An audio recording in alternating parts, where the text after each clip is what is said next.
Let's get after it. Let's do it, man. All the way in, fully submerged, wade fishing. Ain't nothing better than getting out in this cold water. This week on Kentucky Afield, we're in Henry County and waist deep in a creek, fishing with Adam Newton. There we go. Next, a lot of hard work goes into maintaining the state's elk herd. We're tagging along to see one piece of the puzzle. Then, Talk to him, girl. Good girl. squirrel season is here, and we're getting you ready for it. Good shot. It's all next on Kentucky Afield.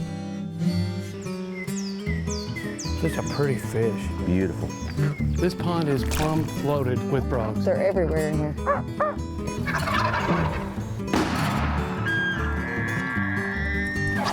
Yeah, this is a good fish right here. Really good fish. Come here, girl. Yeah, boy. That's a big rabbit. Nice job. Yes.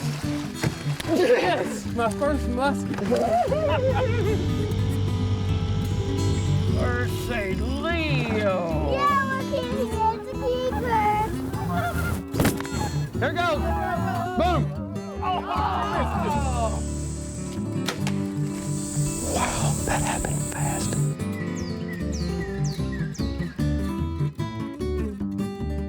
Hello, and welcome to Kentucky Afield. I'm your host, Chad Miles. Join us as we journey the Commonwealth in search of outdoor adventure. Hey, are you a fisherman that's looking for a new place to go fish, close to your house? Well, maybe the best place to start is online.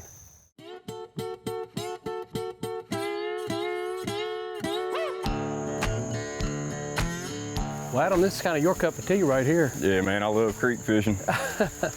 You know, we got so many creeks like this throughout the state of Kentucky that have got tons of fish in them. And this one here is one of my favorites. Good looking spot, that's for sure.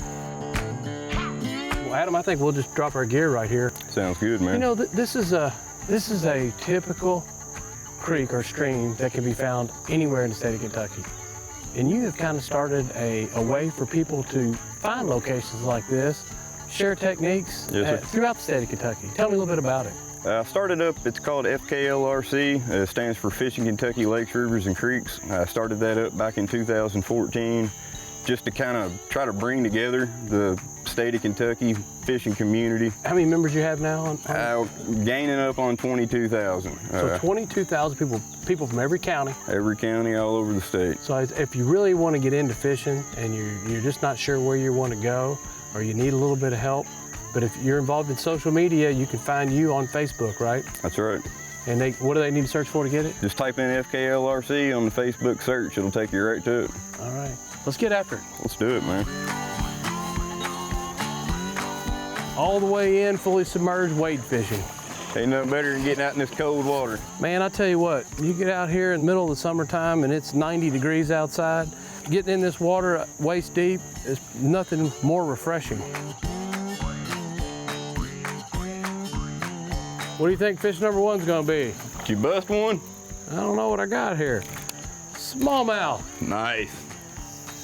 It's a little joker, but we'll take it. I'll tell you, this stream, not too far away, runs into the Kentucky River. And these smallmouth can run to, like this joker, 8 inches, all the way up to, I have seen them over 4 pounds caught right here.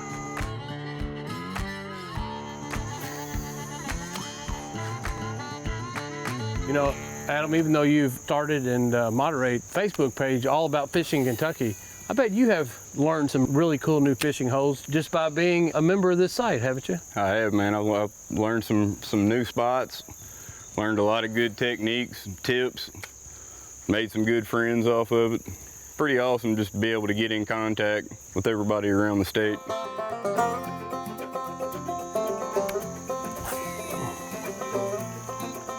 Telling you what, it's getting deep, deep. Yeah. I almost think that we may need to take a look at that next hole up.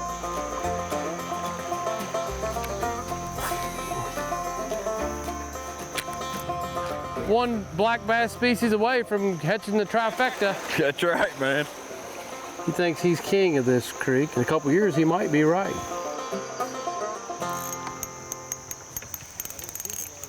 There we go. Yeah, what's that, Smalley? Old Smalley. There you go. Isn't that crazy? You fish the deep pockets, you think the fish are gonna be right here for sure. Lo and behold, you move up in real super shallow water, and that's where they're at. It's a nice, pretty fish.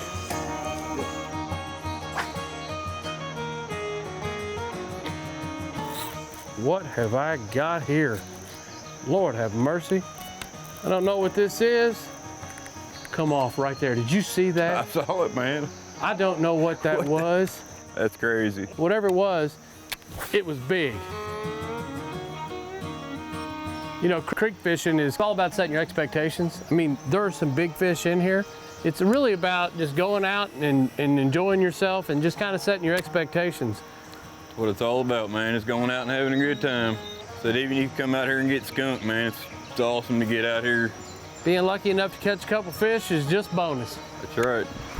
Here we go. Oh. Little smallie. Wondering if it was his great granddaddy that took me for a ride a while ago. It could have been. It wasn't you.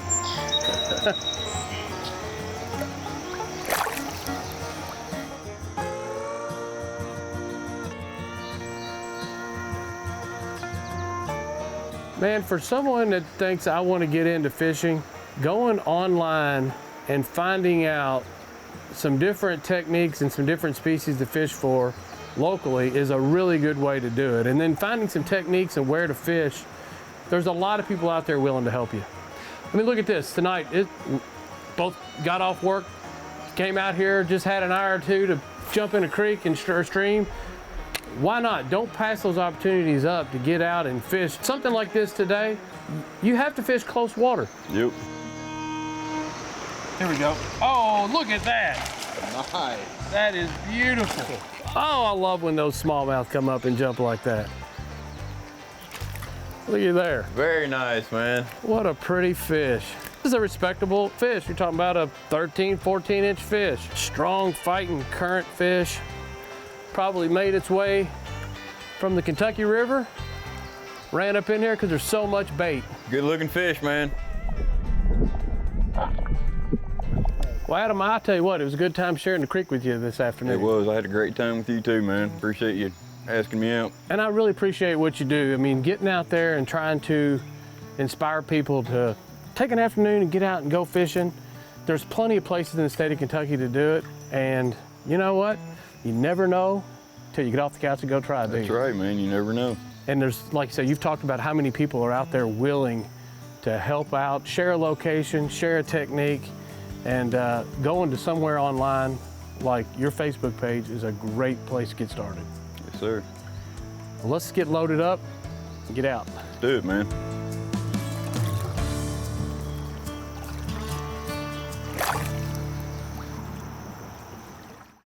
Kentucky has the largest elk herd east of the Mississippi, and that wouldn't be possible without the hard work of our biologists and our great partners.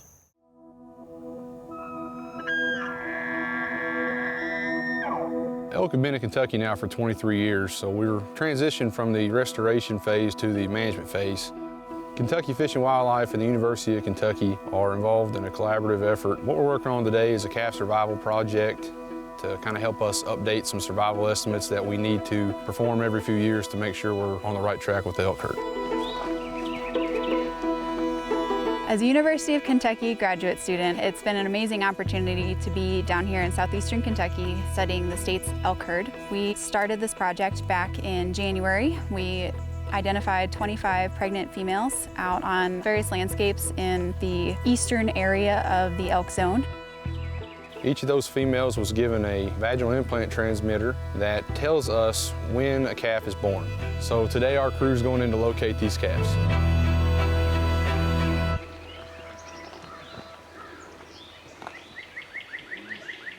So what we're trying to do is home towards the cow signal. So her collar emits a VHF signal, and we can hear it through these receivers. You can hear kind of the beeps.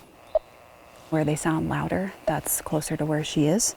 So we're trying to get a good idea of how close she is to where the birth site is, because we have a transmitter there too. So it sounds like they're a little bit in two different directions, but this thing was born yesterday, so that's what I'd expect. We're just gonna kind of track to her first, see if we can get eyes on her, and maybe she has the calf behind her. Sounds like she's that way.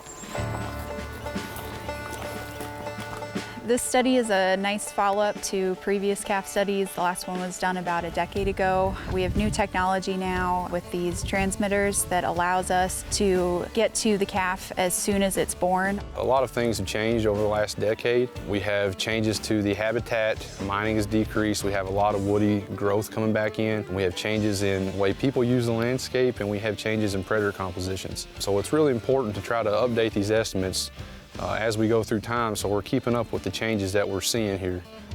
So the cow took off because we were following her signal and it got louder, and then all of a sudden it got really, really quiet. So she probably took off over this hill. So we'll track to the birth site and look around there and then search for the calf.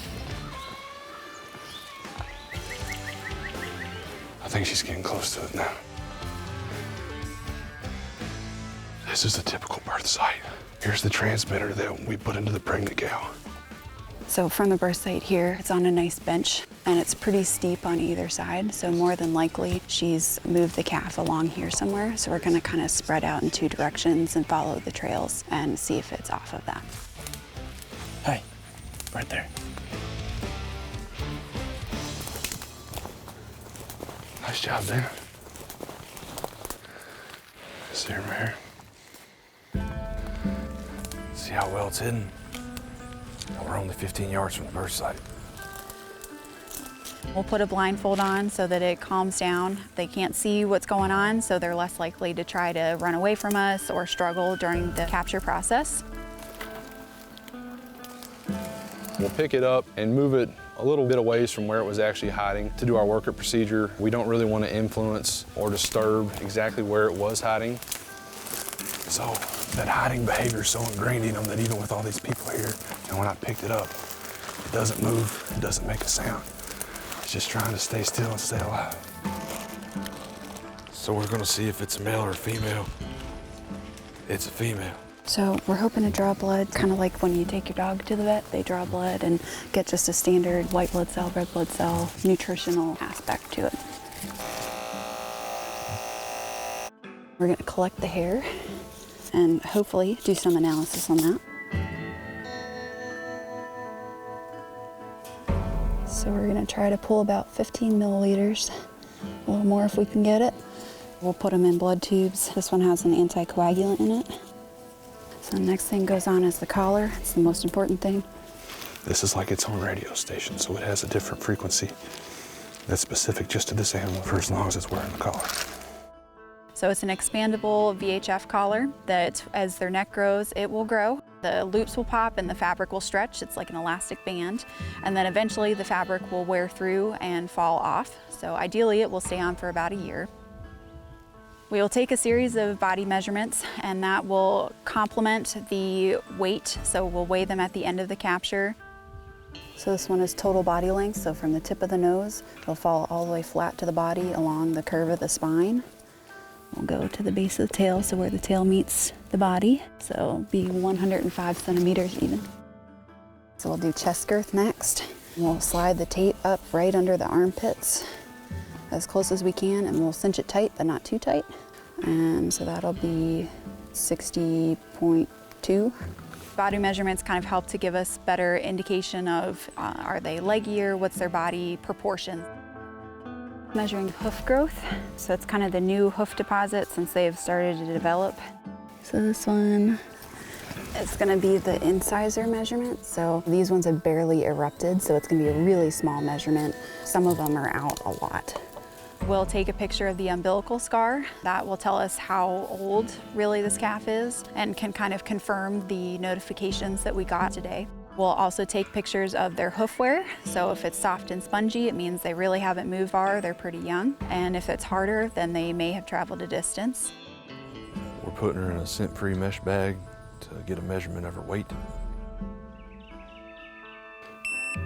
17.04. Once we've taken the weight, we'll put in ear tags, and that's kind of their identification tag. The whole capture process only takes about 15 or 20 minutes to collect all the data.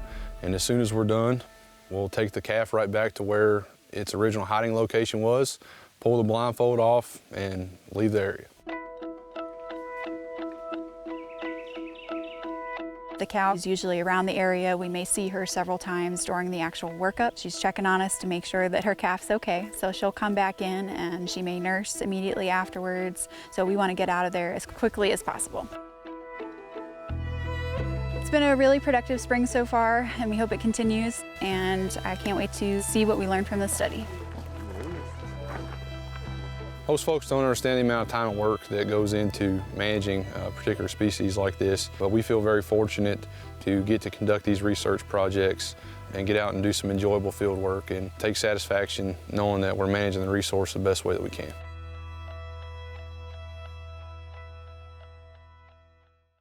Squirrel season is now in. Make plans to get outdoors.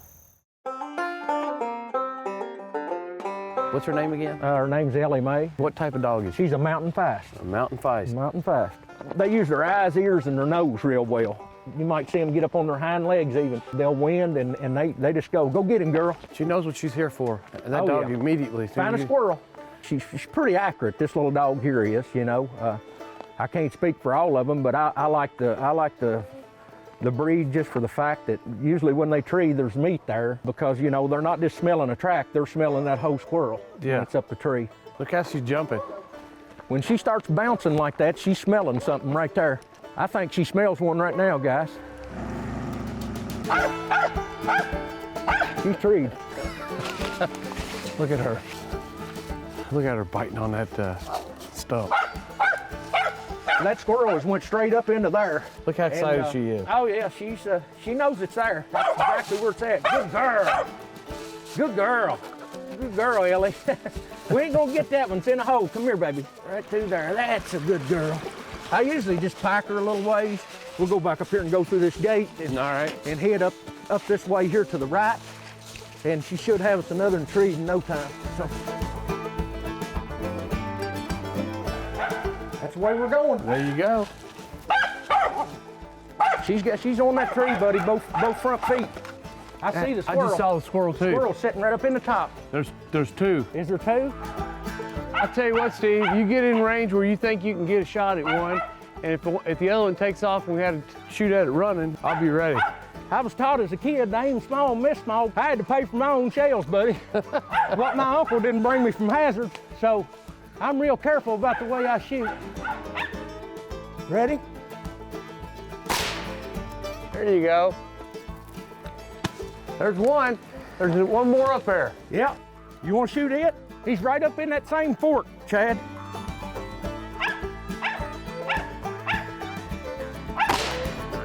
Told you that gun's dead on.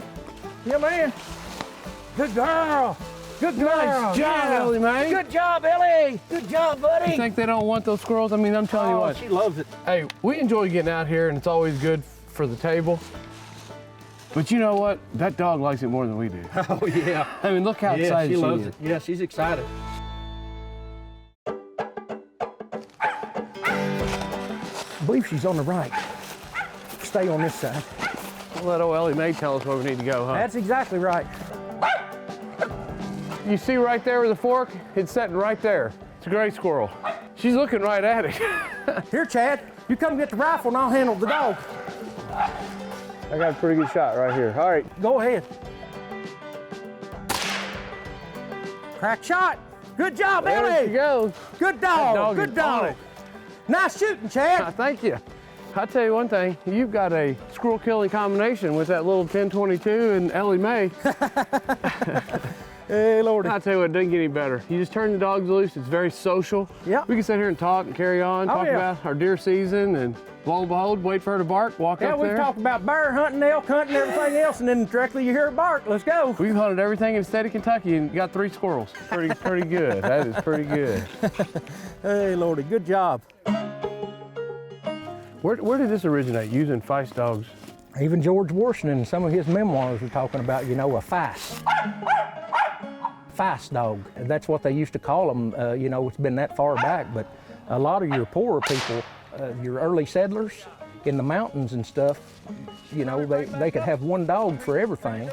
So it's pretty much an all-around dog. So that little feist dog was easier to feed and care for. So, you know, some families that couldn't afford the bigger dogs just took the smaller dogs, and And they adapted into all around hunting dogs, varmint dogs, you know, and now they're just specifically squirrel dogs. That's interesting. You know, there's always a good storyline behind something like this. And this entire breed of dogs, because they are cheaper to feed and can be trained to treat multiple species, came out of the mountains because people there just didn't have much.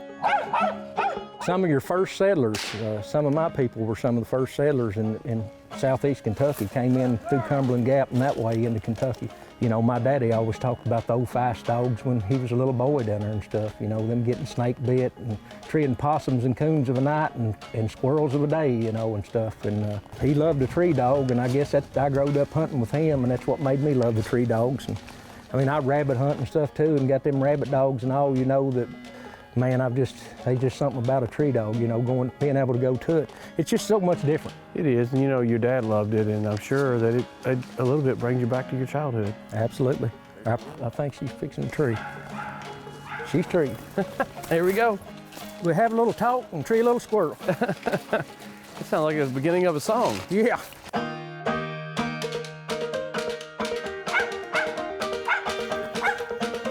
Talk to him, girl. Good girl. Oh, I see it, going up the tree. It's up there in the top now. I can just barely see a little piece of hair there. How's that? Good girl. Good girl, Ellie. Good girl. I just shot at what I could see. Look how red that squirrel is down its back. Yeah, sure For is. a gray. I'll tell you one thing. She was sure it was on that tree, and I was not going to doubt that dog. No. There's probably one over there, too. There it sits, right there. See it right there in the top? Right there it sits. Oh, yeah, I sure do. See it? That dog was on that tree. Oh, yeah. And we spooked this one out walking to it, and sure enough, again, that's a fox squirrel. So we've got a gray and a fox sitting here side by side. It is a fox squirrel.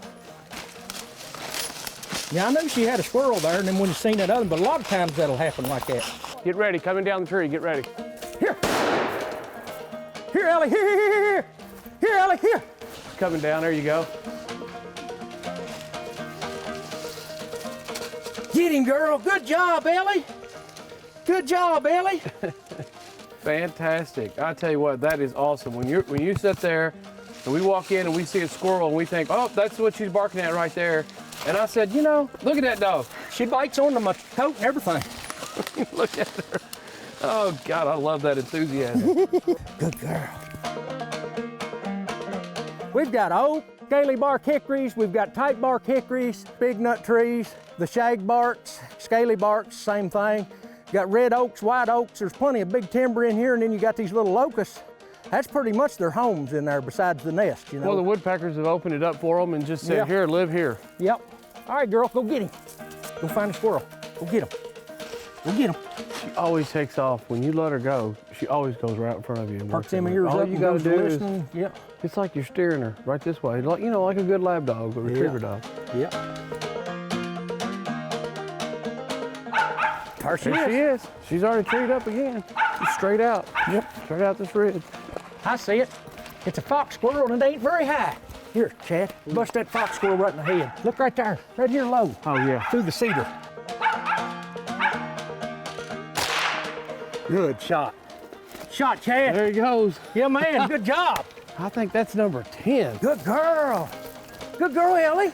You know, Steve, you like to shoot these fox squirrels right at the end of the hunt so you don't have to carry them all day. Exactly. That's good thinking.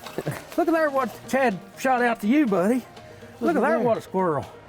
Nice. Yeah, man. I'll tell you what, I can watch that dog work squirrels every single day.